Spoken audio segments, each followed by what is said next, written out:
kwipfuriza abarundi cyane cyane twese gukumbuye. Oh Lord, ko nezerewe kuba ngaha kandi ko nshimiye cyane gose Benize kuba yanshoboje kuba ngaha kuko niwe yantumiye niwe yabigiyemwo ndi ngaha kubera we ndanezerewe kubona cyane gose abantu biwacu mugabo ndashima cyane gose na Benize yantumiye akabinshoboza. Niyihe message ya mbere cyane ubutumwa bunini cyane cyane ufitiye do monde gospel cyangwa ufitiye abarundi bari basanzwe bakurikirana ubutumwa kenshi guca mu ndirimbo zawe ku mwaka uhetse kandi yuko tukiri bazima uko bimeze kose umuriro twaciyemo inzuzi twajabutse wovuga iki ingorane turimo ku munsi umwaka uraheze uranse uraheze kandi turakomeye ico ni ikintu cyo gushimira Imana ndafite ibyizigiro cyane cyane kubona abakobwa bahaguruka ndafite ibyizigiro cyane maze iminsi mbona abakobwa bahaguruka batandukanye ubu nyene ndabona batatu hari amahasa ndibagiye amazina yabo hariho nundi yitwa Parfait hariho na Benize ndafise ibyizigiro byinshi kuri gospel y'u Burundi ana twebwe twatanguye kera hanyuma turiko murasaza kivuge nta urabyumva nawe gusaza si bibi waragize icumara si bibi ariko kubona abandi bakurikira kubona abandi bahaguruka wow umeze neza urumva ko urafise ibyizigiro byinshi cyane uraraba watubwiye abakobwa bamwe urabona yuko ari ikintu kigiye gutera imbere canke ubona ko hari intambwe malgré abakobwa ego ndabibona bon urumva navuze cyane abakobwa kwera ariho jewe arico kintu nari ku mutima nabundi en général ndabona ko biriko biraza kuko urabona ko hariho n'abantu batanguye kugura ibyuma batanguye kumva ko bako investisa muri byo murazi nka Alberique Izume yari ngaha mu kanya n'abantu bafise ibyuma bikomeye bya muri kino gihe kandi basana bizera ko ejo dufise kazoza donc ico je kirantera ibyizigiro kandi ndabona ko biriko biraza hama kandi murazi ko production zose je nkora zindirimbo zanje ndaza nkazikorera nganyuma nkasubirayo bisobanura ico bisobanura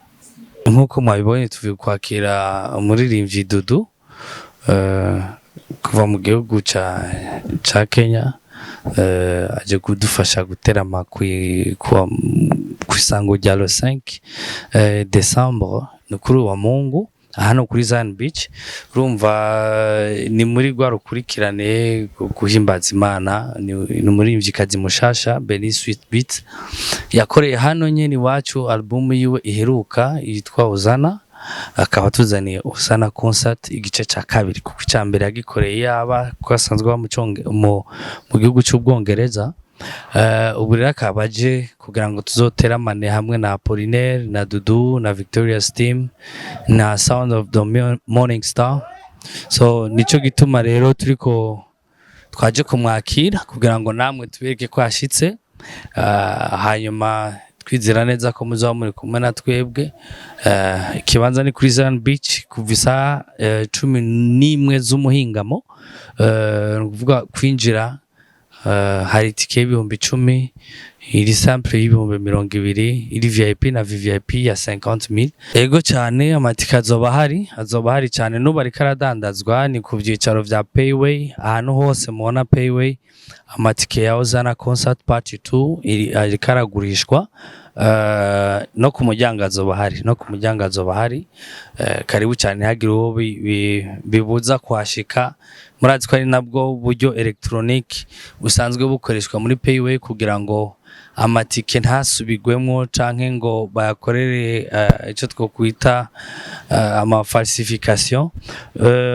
ikindi no kongera ko nuko imiteguro yabo bose basa n'abariko barayirangiza baravyiteguriye neza baravyiteguriye cyane nkuko mwashoboye kubibona hariho n'abandi barivye baje kumwakira ni nakaryo keza ko guhuza generation ya kera n'iyubu urabona ko twafashe Dudu na Apollinaire Apotre bo mu gihe